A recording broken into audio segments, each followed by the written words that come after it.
Lord. വേഗം വരുന്ന കർത്താവായ യേശു ക്രിസ്തുവിന്റെ നാമത്തിൽ എല്ലാ വിശുദ്ധന്മാർക്കും ഒരിക്കൽ കൂടി സ്നേഹവന്ദനം. കർത്താവിൻ്റെ കൃപയാൽ ഒരു ദിവസം കൂടി കർത്താവ് നമുക്ക് ദാനമായി തന്നു.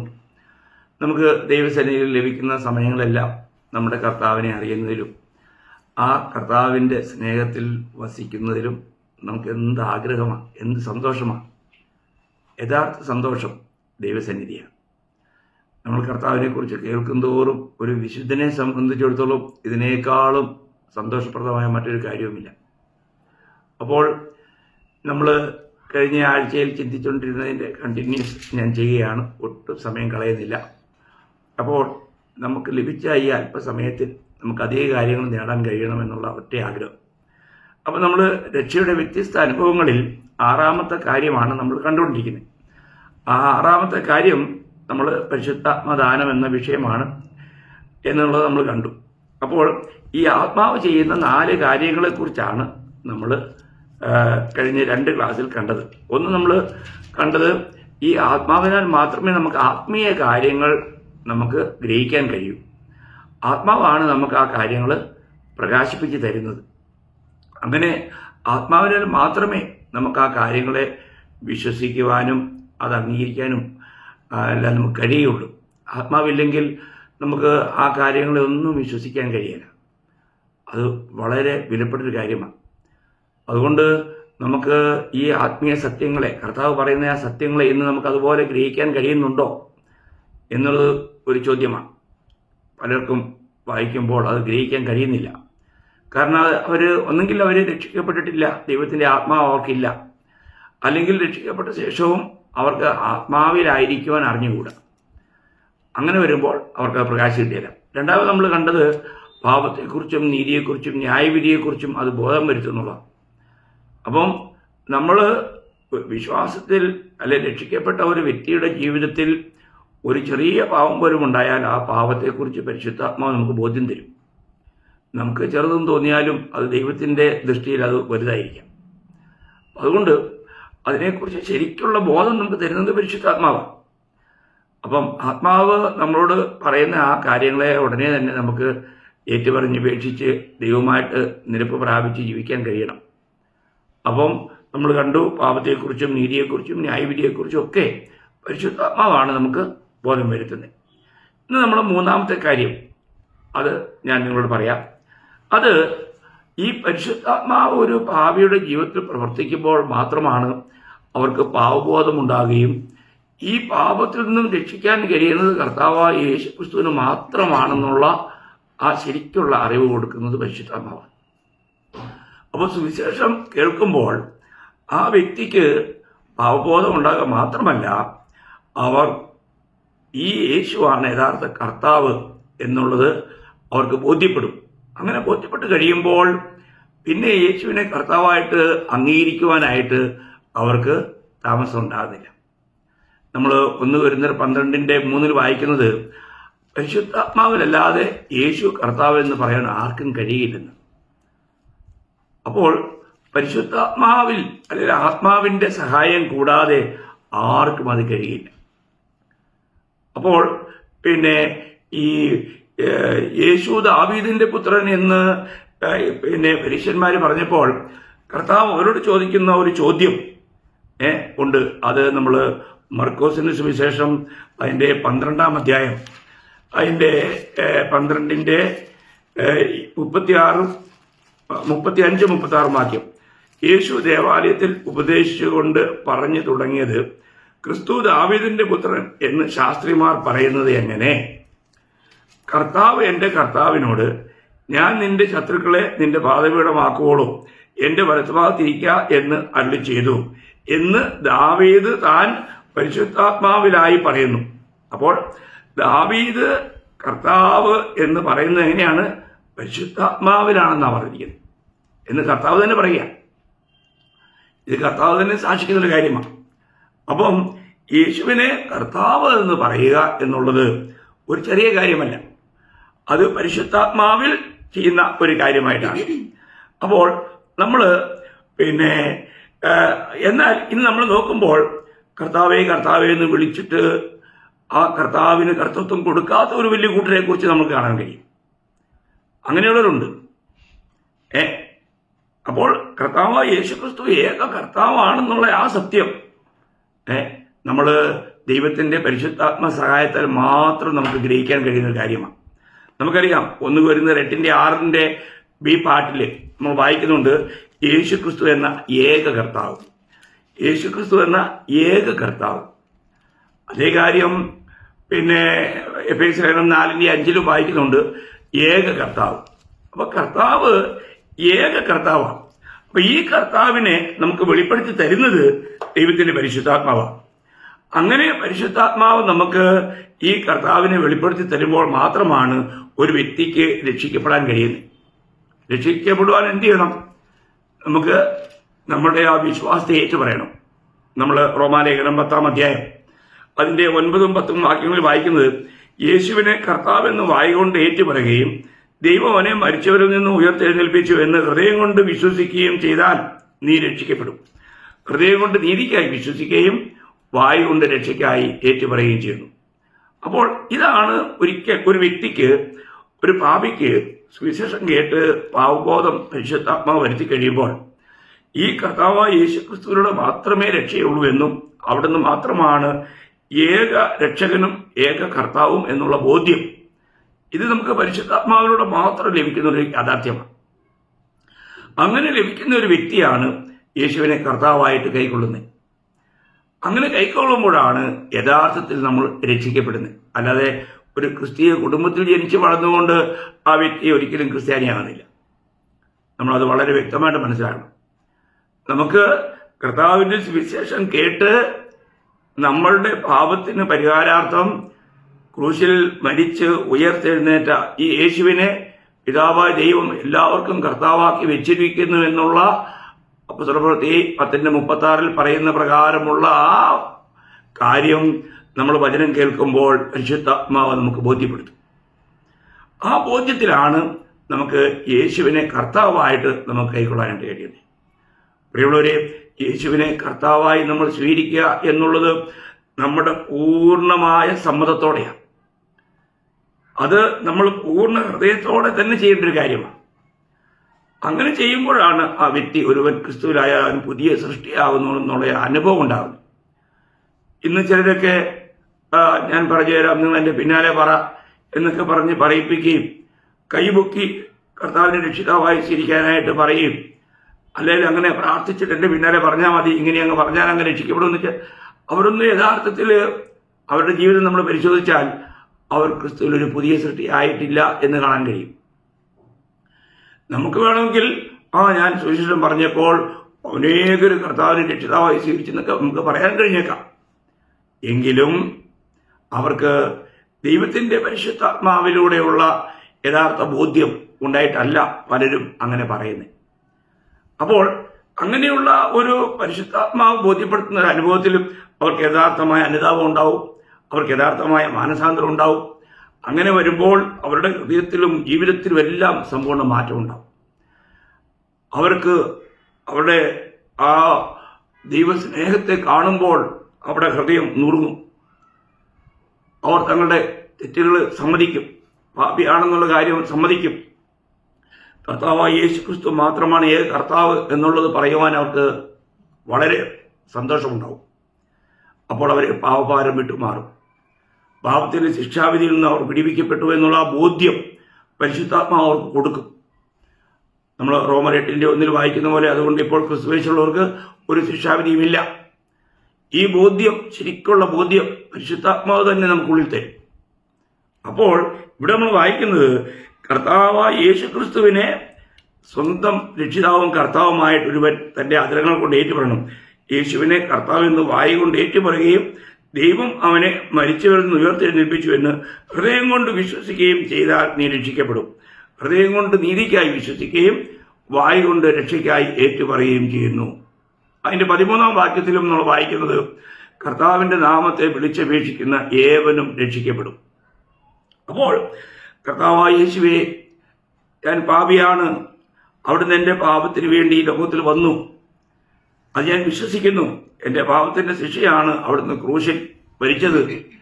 അത് അംഗീകരിച്ചുകൊണ്ട് അവിടുന്ന് എനിക്ക് വേണ്ടി പാപത്തിന്റെ ശിക്ഷയാകുന്ന ആ മരണം അവിടുന്ന് ഞങ്ങൾക്ക് വേണ്ടി ഏറ്റെടുത്തു. അങ്ങനെ എൻ്റെ മരണം മാറ്റിയ ഒരു മരണമായിരുന്നു അങ്ങയുടെ മരണം. അത് ഞാൻ അംഗീകരിക്കുന്നു. അവിടുന്ന് മരിച്ചവരിന്ന് 3-ാം ദിവസം ഉയർത്തെഴുന്നേറ്റു. അത് ഞാൻ വിശ്വസിക്കുന്നു. ഇന്ന് പിതാവിൻ്റെ വലത്ത് ഭാഗത്ത് അവിടുന്ന് ഇരിക്കുന്നു. എനിക്ക് വേണ്ടി പക്ഷപാതം ചെയ്യുന്നു. ഞാനത് അംഗീകരിക്കുന്നു. അവിടുന്നാണ് യഥാർത്ഥമായ കർത്താവ്, അവിടുന്ന് ഏക കർത്താവ് എന്നുള്ള ആ വലിയ ബോധ്യം നമുക്ക് ലഭിക്കുന്നത് പരിശുദ്ധാത്മാവിലൂടെ മാത്രം.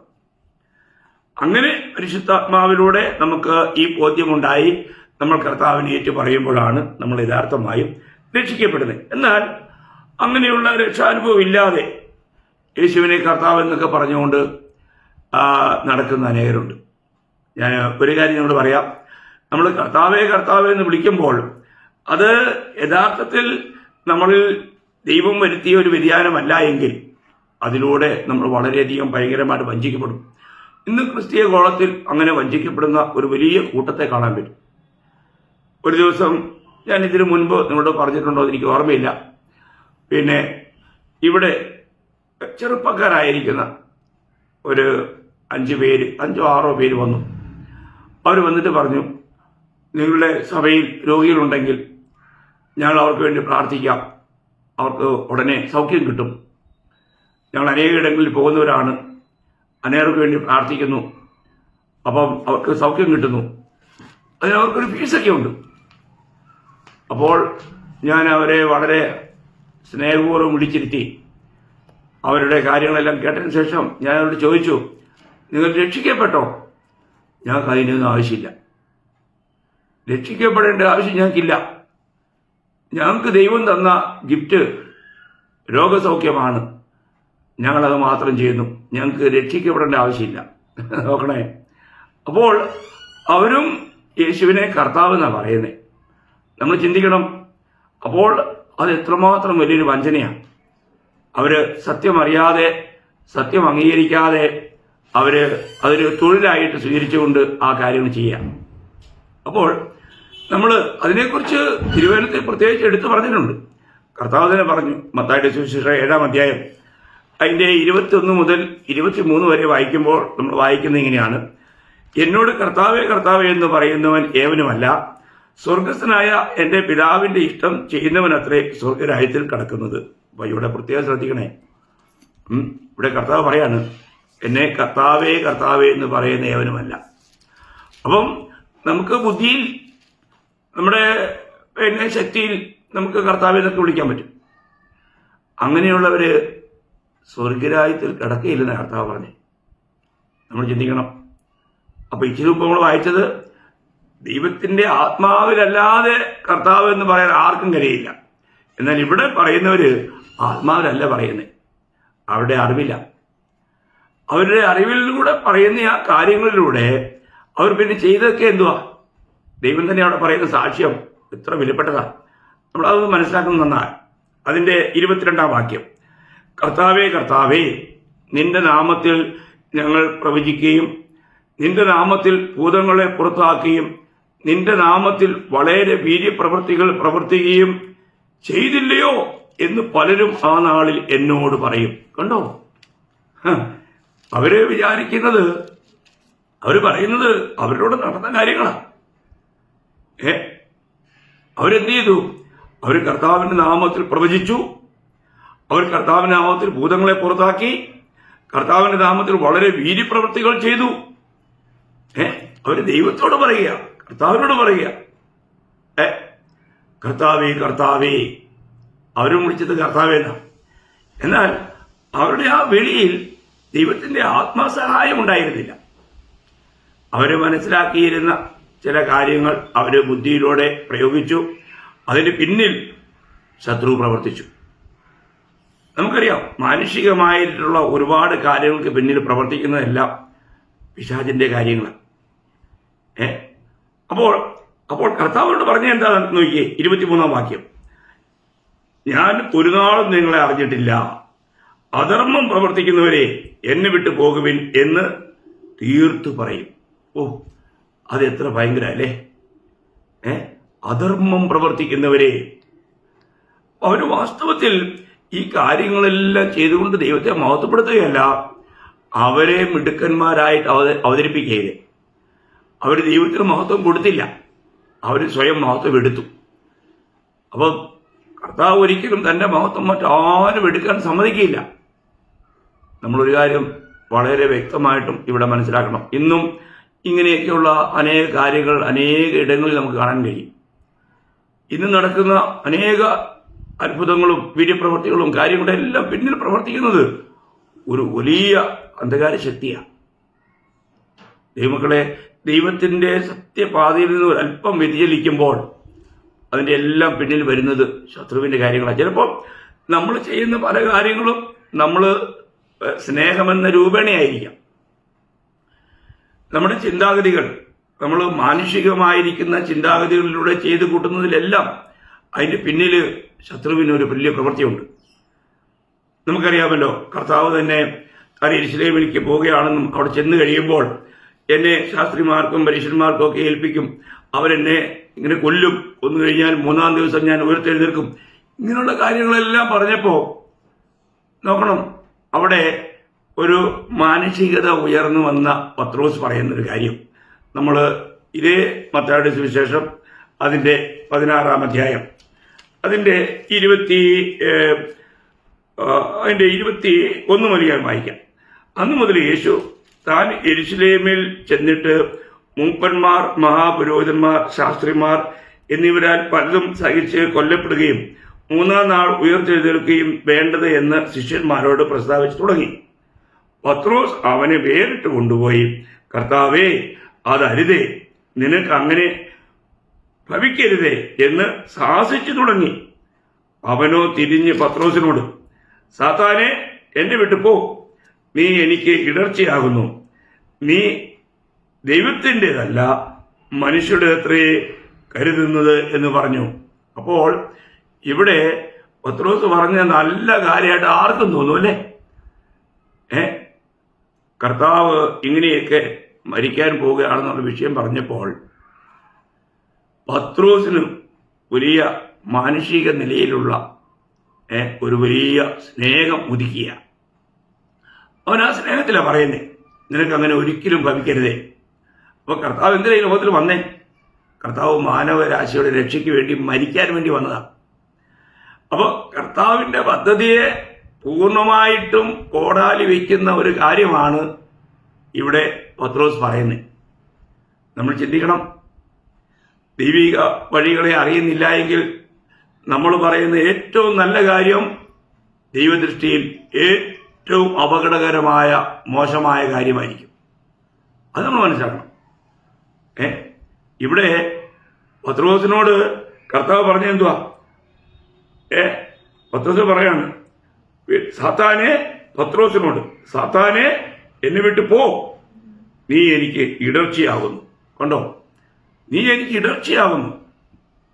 ദൈവമക്കളെ, നമ്മൾ യഥാർത്ഥമായിട്ടും ദൈവത്തിൻ്റെ ആ പരിശുദ്ധാത്മാവ് നമ്മളെ നയിക്കാതെ നമ്മുടെ ബുദ്ധിയിൽ ചെയ്യുന്ന ഏറ്റവും നല്ല കാര്യം പോലും അത് നമ്മൾ ലൂക്കോസ് 16:15 കർത്താവ് അങ്ങനെ ഒരു കാര്യം പറയുന്നുണ്ട്. ലൂക്കോസ് അതിൻ്റെ 16-ാം അധ്യായം അതിൻ്റെ 15-ാം വാക്യം അതിൻ്റെ 15-ന്റെ ബി പാട്ട്,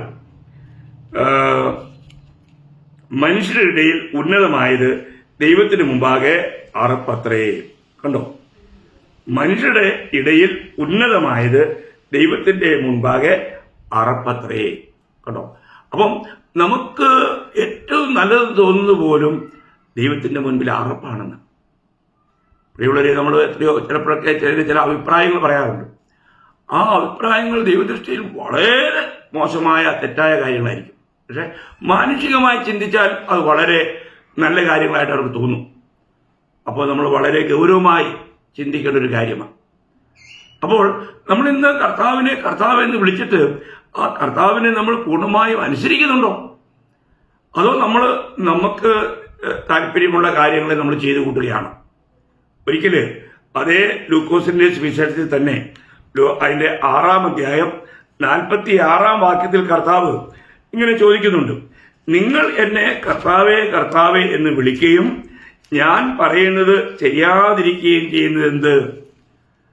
എന്നുള്ളവരെ, നമ്മൾ കർത്താവ് പറയുന്ന കാര്യങ്ങളെ നമ്മൾ ചെയ്യുന്നുണ്ടോ?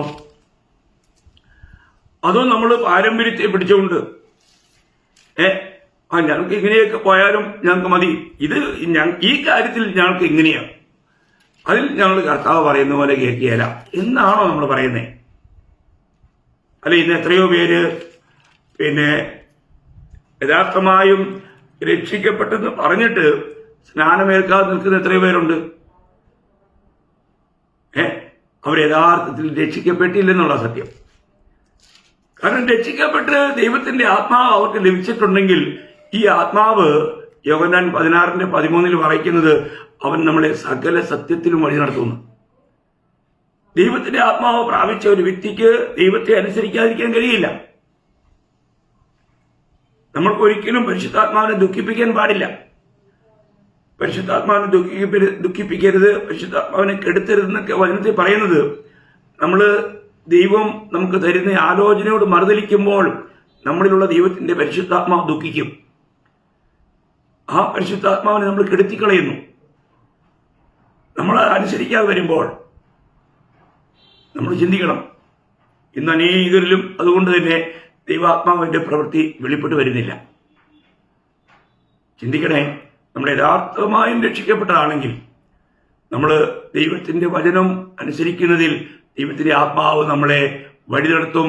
അതിന് നമുക്ക് യാതൊരു തടസ്സവും നമുക്ക് പറയാൻ പറ്റില്ല. ഇതാ നമ്മൾ പഠിക്കണ്ടേ. അപ്പൊ യഥാർത്ഥത്തിൽ ഞാൻ രക്ഷിക്കപ്പെട്ടോ എന്നുള്ളത് തന്നെയാണ് ഞാൻ എപ്പോഴും പറയാറുള്ള കാര്യം. രക്ഷിക്കപ്പെട്ട ഒരു വ്യക്തിയിൽ ദൈവത്തിന്റെ ആത്മാവുണ്ട്. കാരണം അവൻ ആത്മാവിലാണ് വേണ്ടി ജനിക്കുന്നേ. ഈ ഒരു സത്യം നമ്മൾ ആഴമായിട്ട് പഠിക്കണം, അത് മനസ്സിലാക്കണം.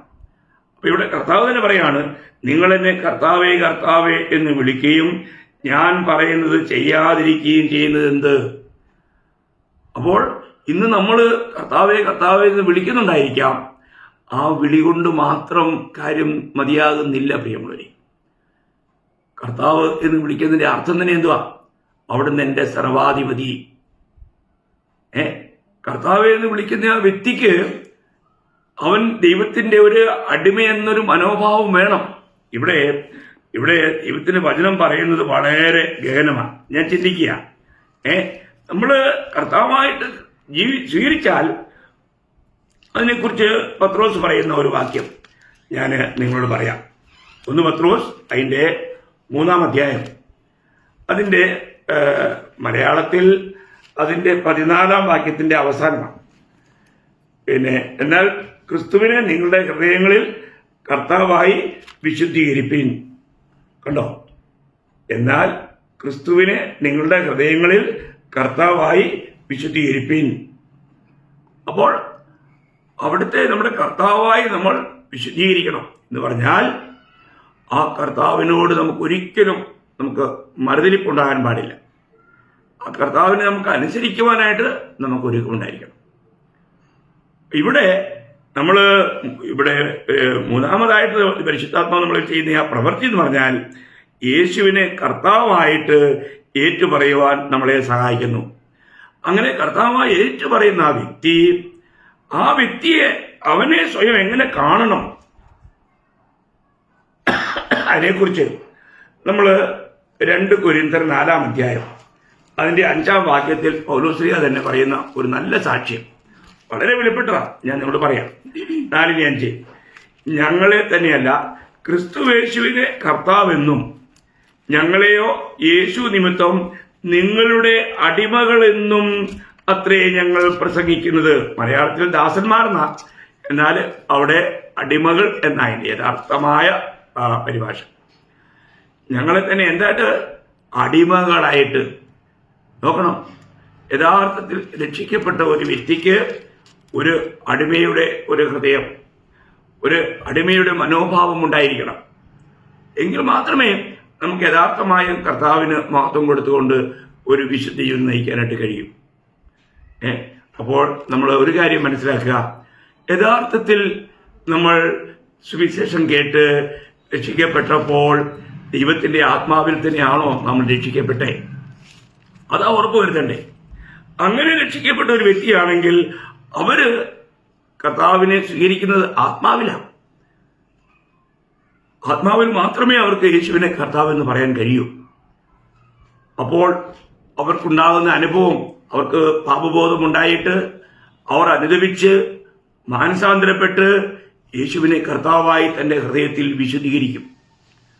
ആ ഒരു അനുഭവത്തിലേക്ക് വരുന്ന ഒരു വ്യക്തി എപ്പോഴും അവന്റെ ലക്ഷ്യം മുഴുവനും ഈ കർത്താവിന് കർത്തൃത്വം നൽകിക്കൊണ്ട് കർത്താവിനെ മഹത്വപ്പെടുത്തുക എന്നുള്ളതായിരിക്കും. അപ്പൊ നമുക്ക് നമ്മുടെ ജീവിതത്തെ പരിശോധിക്കാം. ഇന്ന് യഥാർത്ഥമായിട്ടും കർത്താവ് എൻ്റെ ജീവിതത്തിലൂടെ മഹത്വം എടുക്കുന്നുണ്ടോ? എല്ലാ കാര്യങ്ങളിലും, ചെറിയ കാര്യങ്ങളിൽ പോലും കർത്താവിന് അവിടുത്തെ ഒരു അടിമ എന്ന നിലയിൽ ഒരു മനോഭാവത്തിൽ എന്നെ വീണ്ടെടുത്ത, എന്നെ രക്ഷിച്ച ആ വലിയവനായ കർത്താവ്, ആ കർത്താവിന്റെ ഒരു അടിമയാണ് ഞാൻ. ഒരു അടിമ എന്ന് പറയുമ്പോൾ നമുക്കറിയാമല്ലോ, അടിമ ഒരിക്കലും ഒരു കാര്യവും അനുസരിക്കുവാനായിട്ട് മടി അല്ലെങ്കിൽ തടസ്സം ചെയ്യാറില്ല. നമ്മൾ മനസ്സിലാക്കണം. ഒരു അടിമയോടൊരു കാര്യം യജമാനൻ പറഞ്ഞാൽ അവൻ ഇനി എത്ര വയ്യെങ്കിലും അത് ചെയ്യും. അടിമയ്ക്ക് ഏക ലക്ഷ്യം യജമാനനെ ഏത് നിലയിലും പ്രസാദിപ്പിക്കുക എന്നുള്ളത് മാത്രമായിരിക്കും. അങ്ങനെയാണെങ്കിൽ എന്നെ കേൾക്കുന്ന ദൈവമക്കളോട് ഞാൻ ചോദിക്കട്ടെ, നമ്മൾ യഥാർത്ഥമായും രക്ഷിക്കപ്പെട്ടവരാണെങ്കിൽ ഈ ഒരു മനോഭാവം, പൗലോസ്ലീഹ ഇത്രയും ശ്രേഷ്ഠനായ അപ്പോസ്തലനായ പൗലോസ്ലീഹ പോലും പറയുന്നത് യേശുവിനെ കർത്താവെന്നും, ആ വാക്യം എത്ര ഉന്നതമാണ്. യേശു ക്രിസ്തുവിനെ കർത്താവെന്നും ഞങ്ങളെയോ യേശു നിമിത്തം നിങ്ങളുടെ ദാസന്മാർ അല്ലെങ്കിൽ അടിമകളെന്നും അത്രേ ഞങ്ങൾ പ്രസംഗിക്കുന്നത്.